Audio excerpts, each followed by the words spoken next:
You know how your skin practically crawls when someone touches you while you're laying in bed next to them? Marriage isn't meant to feel like that, is it? However, here I am, or was, I suppose.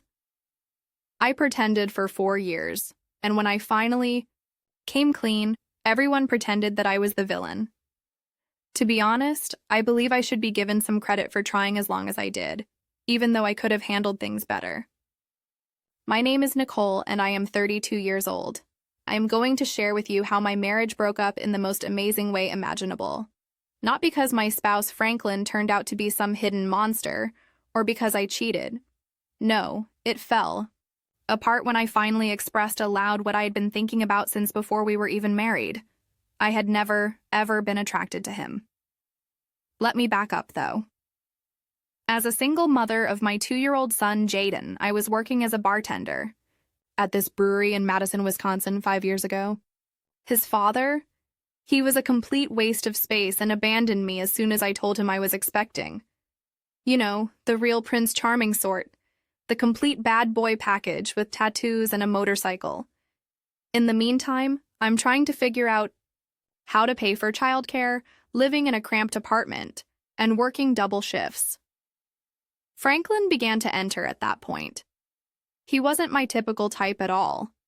He was stocky, wore those terrible white New Balance sneakers like someone's dad, and occasionally snorted from his stupid laugh. However, he was unique. Unlike the other males who would merely gaze at my chest or try to acquire my number, he would come in after work still dressed as a construction manager and truly listen to what I had to say. Actually, he met Jaden by chance the first time. My manager allowed me to bring my sitter to work as long as he remained in the back office, when he abruptly canceled. On a dull afternoon, Franklin entered, and just as I was giving Jaden his normal beer, he wandered out. Franklin didn't act strange about it. Instead, he simply brightened up and began making absurd faces that made Jaden laugh uncontrollably. By the time his lunch break ended, they were using napkins to sketch images together. In hindsight, I think I gave him a chance at that point due to the fact that I saw him totally disregard his meal in order to make my child laugh, not because my heart was pounding or I was getting butterflies. Are you aware of how uncommon that is? When most men learn that you have a child, they usually flee. It was pleasant when we first started dating. Secure.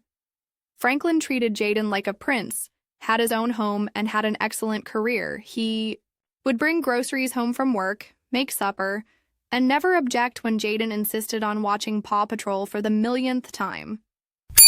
I knew logically that my friends were correct when they continued telling me how fortunate I was and how I had won the lottery. But every time he tried to get close to me or kiss me, there was this voice in the back of my mind, a tiny murmur that grew louder. I would attempt to concentrate by closing my eyes on how wonderful he was with Jaden, how he'd assist me in repaying my credit cards. I never felt guilty about my past because of him.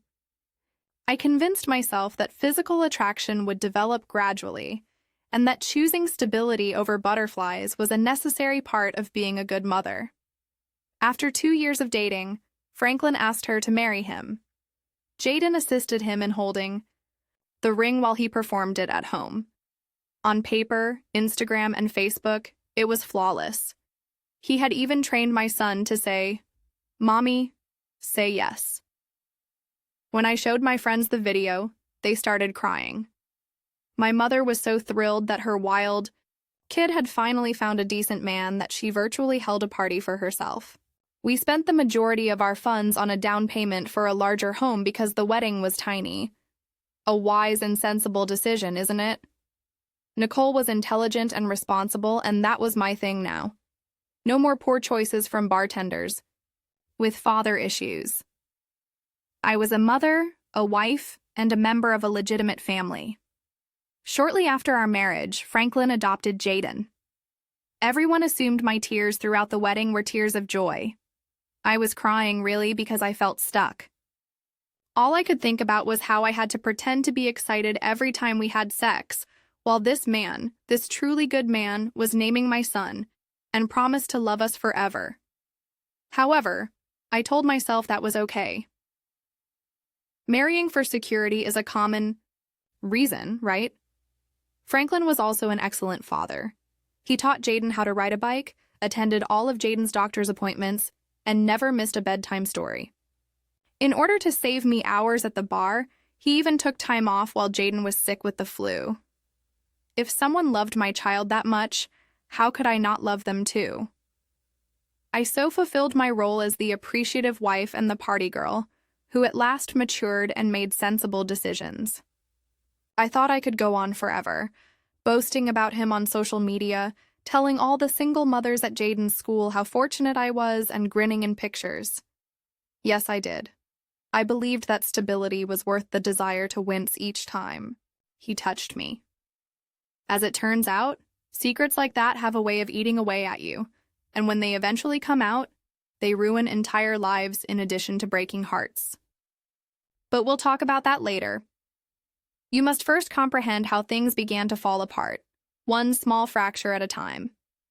The changes, I suppose, began during the 3rd year of our marriage. Franklin spent less time on the construction sites and more time in the office after being promoted to senior project manager. I was initially thrilled about the income increase since it meant we could finally begin organizing the family trips he had been talking about. But Franklin, well, he started going soft, like really soft, with all these client dinners and professional stress that came with the promotion. First, his face became rounder, and then his clothes became tighter. I attempted to indicate that we might join a gym together, but he would dismiss it with a laugh and claim he was building muscle. I saw something at that point that made my stomach turn. In addition to having a larger chest, he was growing real man breasts that jiggled when he was shirtless. I got to work creating justifications for going to bed early or waking up late in order to escape witnessing his transformation. In the meantime, Amber, my best friend, began dating heavily while going through a difficult divorce. I would get a knot in my gut whenever she showed me photos of the men she was meeting through dating apps. They all had the same fit, fashionable, self-assured appearance as the men I dated before to Franklin. I would sit there thinking about how I hadn't let Franklin to touch me without the lights off for months while Amber talked about incredible first dates and passionate encounters. He was still super parent with Jaden, but don't get me wrong, he was annoyingly perfect. Franklin would let Jaden to assist with their Saturday morning pancake making routine, despite the fact that it required cleaning up flour that was all over the place. He knew the names of all Jaden's friends, never missed a t-ball game, and even offered to be Jaden's room parent at school. I would occasionally watch them together and experience a strange mixture of gratitude and resentment. Thankful that my son had such a wonderful father figure, yet bitter because it prevented me from expressing how miserable I was growing. In an effort to feel desirable again, I started going to the gym more frequently, buying new clothes and getting my nails done on a regular basis. Franklin only requested me to monitor the budget. He never voiced any complaints about the costs. He could spend hundreds on Lego sets for Jaden or new equipment for his never-ending home renovation projects, but I had to stick to a budget when it came to keeping myself looking nice, and that made me nuts too. It was at our summer block party that we received the true wake-up call. Franklin, whose tight polo shirt revealed every roll, was working at the grill. I wanted to vanish, but he shrugged off a question about his pregnancy from one of our more recent neighbors. I actually gagged when he attempted to make out with me later that evening. I pretended it was food poisoning, but in reality, I was unable to bear the sensation of his body on mine any longer. During this time, Amber became my lifeline. She would listen to me whine over wine and assure me that wanting a physical relationship wasn't superficial and that I deserved to be attracted to my husband. We began to go out more, nights out with girls that would go on and on. Franklin never voiced any complaints. Instead, he simply texted to ensure my safe arrival home and to make sure I had ibuprofen waiting on my bedside table the next morning. In some way, his boundless comprehension made everything worse. I discovered that I was making up a completely new existence at home. I played the part of the happy family, pretending to be Jaden's mother and Franklin's wife. However, I was able to be myself once more when I was with Amber. I would dress up, dance with strangers, flirt with bartenders, and then return home to my husband, who was getting fatter, and act as though nothing was wrong. The worst thing? Franklin made numerous unsuccessful attempts to improve the situation. He would organize these dates, attempting to relive our early dating days, but all I could think about was he had to undo his pants button after supper, or his wedding. Band was beginning to slide into his swollen finger. He would buy me flowers, write me heartfelt cards, and even started rubbing my feet while we watched television. However, each contact served as a reminder of how much I wanted to avoid his touch. I began to pick conflicts over trivial things, like his chewing habits, his tendency to talk endlessly about his job projects, or his habit of wearing sandals and socks, anything to get around the fundamental problem. I was even more irate when he apologized and made an effort to improve. I wanted him to retaliate, to make me the antagonist. Rather, he simply continued to be Franklin, steady, trustworthy, and becoming fatter. In hindsight, I suppose I ought to have spoken up at this point. We could have talked about it if I had been open about how I felt. I love you as a father to my child, but I'm repulsed by your body. But how can you say that to someone? How do you acknowledge that you've been lying since the beginning and that it's only becoming more difficult? Thus, I remained silent, continued to act like I was dating Amber, and observed as our gap increased in tandem with his waist circumference. Then came the celebration for Jaden's 7th birthday. This lavish pool party, which included a handmade Pokemon cake and a water slide rental, was the result of weeks of planning by Franklin. In order to get everything just right, he had even taken a day off work. I ought to have been appreciative. Rather, my only thought was that I would have to spend the entire day watching him slither around the pool in his swim trunks. At first, the celebration was really going really well. Jaden was ecstatic. His buddies were having a great time, and other mothers were telling me how wonderful everything was. Franklin then made the decision to go into the pool with the children. I had to look away when he removed the big t-shirt he had been wearing all day, which was okay. His tummy draped over his swim trunks in a way that made me want to cry, and his man boobs were now larger than mine. The worst thing? He didn't even realize. While I stood there dying with embarrassment, he was playing with the kids, helping them perform cannonballs, and being the ideal father. I could tell that some of the other mothers were glancing at one another, wondering why I was with him. In fact, one of them, a fit mother who regularly wears Lululemon to school pickup, asked me whether Franklin had just let himself go. I desired to dissolve into the earth. When Jaden was in bed with his new toys after the celebration, I started drinking, like, really drinking. With pride at the success of the party, Franklin was humming to himself while tidying up in the kitchen. While Franklin did all the work, Amber came over to assist with cleanup.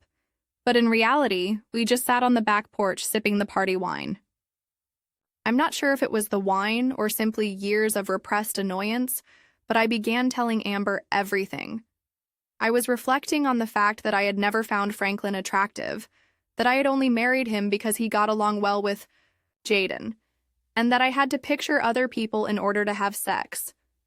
You know, sometimes something is so twisted up that it becomes amusing. I was crying and laughing at the same time.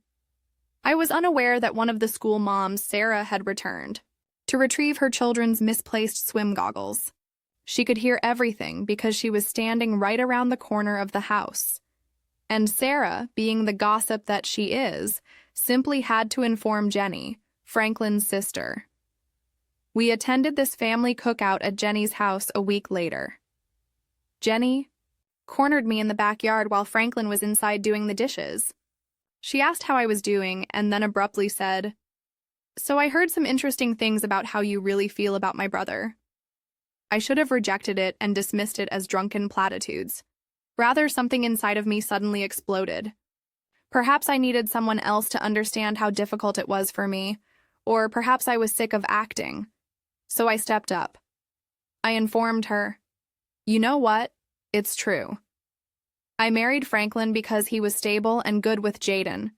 He's an amazing father, and I thought that would be enough. But do you know how hard it is to be intimate with someone you're not attracted to? To watch them get bigger and bigger and still have to pretend everything's fine? Jenny's expression fluctuated between around 5 different states before resting on utter anger. She began to yell about how I was deceptive and shallow, and how I had taken advantage of her brother. Franklin, who had heard every word, was standing in the doorway with a plate of leftover potato salad when other family members began to come outside to see what the noise was about. I will never forget the expression on his face. It was hurt, deep, genuine hurt, and not even rage. He put the plate down slowly, as if he were walking, and then he went silently to his car. I made an effort to follow him and began to explain that he was misinterpreting everything, that he should feel honored that I had picked him based on his character rather than his appearance, and that being a good father to Jaden was more significant than appearances. As his entire family looked at me like I was a monster, he simply got into his car and drove off, leaving me standing in his sister's driveway. The worst thing? Still, I didn't believe I had done anything particularly wrong. I kept telling myself that I was being truthful, that many people marry for reasons other than love, and that somehow, because he was a decent father, I had the right to lie to him during our whole relationship. After the cookout, Franklin didn't get back to me for 3 days. Even though he continued to drive Jaden to school and t-ball practice, he would wait in the car rather than at the door. He would only reply with Jaden-related topics, seeming very official, as if I were merely a co-parent rather than his wife, despite my repeated texts telling him that we needed to talk and that he was being dramatic. On the 4th day, he finally returned home after Jaden had fallen asleep. I had been rehearsing this entire speech about the complexity of marriage and the various types of love. To demonstrate that attractiveness isn't everything, I also searched for articles on arranged weddings. But my mind went blank as he entered, wearing this new shirt I had never seen before, and he was all cool and collected. He stared at me while seated at our kitchen table, which he had polished himself the previous summer. I began to babble in an attempt to clarify. Franklin simply sat there with this strange, depressing smile on his face. "You have to understand," I continued. I picked you. I picked you over better-looking guys because you're such a good father. Isn't that worth something? Isn't that better than some shallow physical attraction?" Then he made a question that really made me gasp. I attempted to sidestep the issue, but he simply kept staring at me with those patient eyes. The same look he would give Jaden when he was waiting for him to confess to a wrongdoing. "Nicole, all those times we were intimate, were you thinking about other men?" All of a sudden, I felt enraged. For example, who was he to instill guilt in me? I played the ideal wife, gave him 4 years of my life, and allowed him to adopt my son. What if have sex, I had to fantasize about other people? I yelled, "You want the truth?" Fine. Yes, sometimes I thought about other guys. Sometimes I thought about my exes. Sometimes I just closed my eyes and tried to get it over with as quickly as possible. But I still chose you. I still came home to you every night. I still let you be Jaden's dad. Doesn't that count for anything? He didn't scream or weep. He simply nodded as if I had finally verified what he had long suspected. His voice was so soft that I had to lean in to hear him ask, "You know what's funny?" He trailed off, and I noticed his hands shaking beneath the table for the first time. "I always wondered why you never looked at me during intimate moments, why you always wanted the light off. I told myself it was insecurity or maybe some trauma from your past. I never thought," he said. I was trying to be a decent wife, so I virtually yelled, "Did you ever plan to tell me, or were you just going to keep pretending forever? Do you know how many women marry guys they're not attracted to? At least I picked someone kind. At least I picked someone who'd be good for my son. He responded, "You didn't pick me," and got to his feet. I tried to convince him that he was misrepresenting me and that he should be thankful that I was being truthful now, rather than cheating like other wives may. You picked a lifestyle. You picked financial security. You picked a father for Jaden, but you never picked me.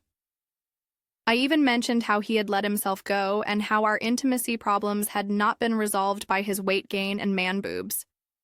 He just returned with a folder after walking to the guest room where he had been resting since the cookout. With the folder slid across the table, he continued, "I need you to stay with Amber for a while." He presented some preliminary separation documents to Drew, my attorney. The specifics of Jaden's timetable can be worked out later. I laughed, but my voice sounded a little hysterical. "Are you serious? Just because I acknowledged that I'm not physically attracted to you, you're ending our marriage? If their wife picked them based on their character, most men would kill to have her." His voice cracked slightly as he said, "I'm throwing away a lie. Nicole, most men would give anything to have a wife who truly cared for them." He started to head upstairs, but paused.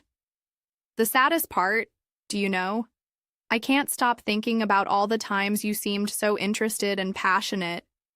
Were you thinking about your ex on the night we made love after I adopted Jaden?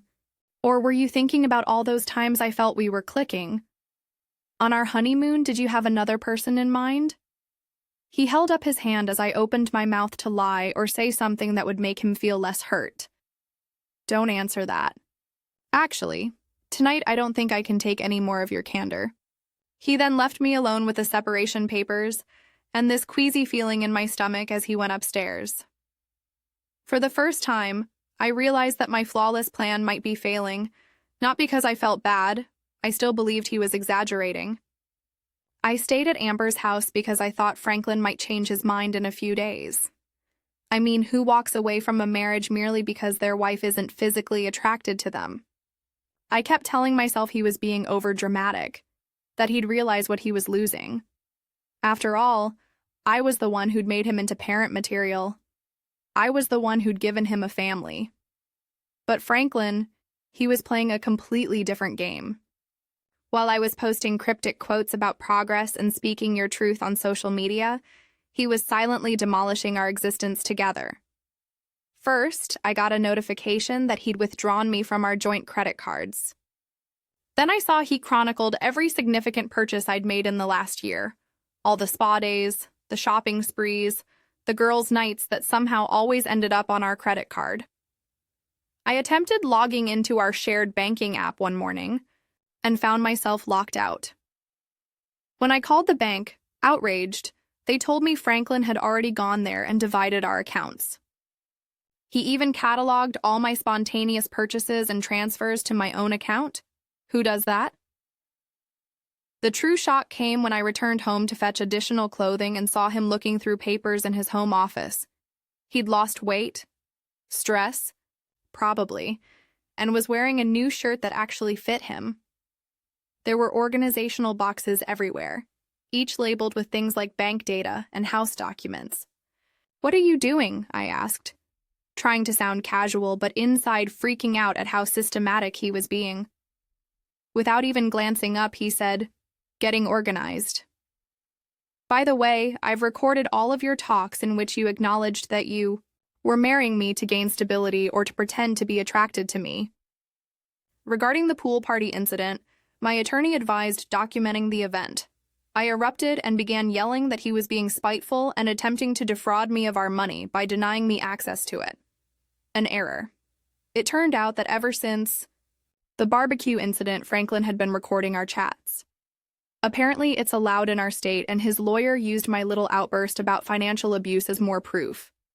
I attempted a new strategy by sharing on social media that financial abuse is still abuse and that males can't always handle honest women. I believed that my friends would support me. Rather, the entire story, including screenshots of my inebriated text to Amber about lying in bed, was shared online by Franklin's sister. My alerts went off, but not in the way I had hoped. It turns out that people don't feel too sorry for someone who confesses to exploiting their spouse as a father figure and glorified ATM. Amber began acting strangely about it as well. She said, "Maybe you should have kept some things to yourself." One evening after I showed her the most recent email from Franklin regarding asset division. "Since everyone is aware that you spent $3,000 at Nordstrom last month, the financial abuse argument isn't really convincing. After all, he did adopt Jaden and has been covering the majority of your expenses. The way Franklin treated Jaden was the worst. He fulfilled all of his promises, never spoke poorly of me, and even consented to let Jaden spend the most of the evenings with me because I was living close by with Amber. However, Jaden began requesting more time with Franklin. He claimed to have missed their pancake ritual on the weekends and Franklin's homework assistance. He asked me one morning why I had upset Daddy Frank. I didn't know what to say to him. I attempted to use Jaden as leverage by implying that perhaps we might resolve the conflict for his benefit. Franklin simply gave me this pitying, disappointed expression. He asked, "You know what's interesting? You keep using Jaden as a reason we should stay together, but you never once mention love or missing me, just like when we got married." When I attempted to spend the weekend with my parents without notifying Franklin, things truly went south. He recorded all of our custody agreements since the split, including all of our emails and texts. I received a warning from his lawyer so quickly that it made my head spin. It seems that the courts take parental rights quite seriously when you marry someone particularly, so they will adopt your child and be a wonderful father. Friends of mine began to distance themselves. Once enjoying my living my truth posts, the same people were suddenly posting ambiguous status updates about karma and character, as if I'd committed some terrible crime by being open about my sentiments. One of them even privately messaged me to say she couldn't believe I'd done that to someone as sincere as Franklin. Going through a divorce was a nightmare, as often happens when you publicly acknowledge that you married someone for their stability and your requests for spousal support are not well received by judges if you are able to provide them. I had a job, no infirmities, and a history of excessive spending that was documented, according to Franklin's attorney. Franklin didn't have to continue funding my lifestyle just because I had become accustomed to it. I was forced to return to my parents' house. How degrading is that? My car payment and the credit card debt I had accrued during our separation were barely covered by my 32-year-old bartending wage. In the meantime, Franklin's numerous home renovations helped our house sell for far more than we had paid for it. He found an apartment with a room exclusively for our son that is near Jaden's school. What's the actual kick to the teeth? Franklin began to heat up. Stress and frequent gym visits will probably do that to you. The man's boobs, belly, and dad clothes, all of the things I used to despise him, just vanished. He also started dressing better, moving from his old baggy clothes to ones that really fit. In fact, Jaden was asked out at a parent-teacher conference by one of the younger teachers at his school. I made another attempt at dating, but it didn't work out. Madison isn't very huge, and it seems that many had heard about my experience. Suddenly, guys who used to flirt with me at the bar were either preoccupied with themselves or had relationships. Dating apps didn't work either. It turns out that mutual friends would caution men about me, saying things like, "Be careful, that's the one who used her husband for stability then humiliated him about his weight." Jaden began requesting additional time at Franklin's house. He would return home and enthuse about their new routines, which included cooking classes where Franklin taught him simple dishes, Saturday morning bike rides, and Friday night board games. One weekend, when I picked him up, I saw that Franklin had shed even more pounds and was dressed in a blue button-down shirt that actually made him look good. I didn't miss the irony. The last straw was when Franklin began dating Rachel, a children's librarian. She was responsible with money, very kind and genuinely drawn to Franklin, everything I wasn't. Jaden loved her even more. One weekend, he came home and told how Miss Rachel and Franklin had assisted him in building a volcano for his school project, and how she had helped him locate literature about science projects. On Facebook, I made an effort to be the greater person and friended her. A huge error. Pictures of Franklin and Jaden at the zoo, the three of them at a science museum, and family game nights with Franklin's siblings filled her profile. Franklin appeared happy, really happy, in every picture. I don't perceive the same level of contented happiness as before. Instead of trying to cover his body, he was standing tall and grinning broadly. He was even seen flaunting his new figure in a shirtless beach shot. Amber ultimately told me the unpleasant truth. He didn't simply lose a meal tick, after she began to feel bad about her part in everything. She told me while sipping inexpensive wine in my parents' basement, "You lost a good man who actually loved you and a father who adored your son. And for what? Because he gained some weight? Because he wasn't your usual type? Look at him now. He's got the body you wanted, a woman who appreciates him, and your son can't stop talking about their weekends together. Maybe the problem was never Franklin's appearance. Maybe it was your inability to appreciate what was right in front of you." I wanted to argue and defend myself, but I was at a loss for words. While Franklin was doing well, I was staying in the bedroom I had shared as a child and working double shifts to pay for needs. My son wanted to spend more time with Rachel, his bonus mom. Either my buddies had drifted away or had joined Franklin's cause.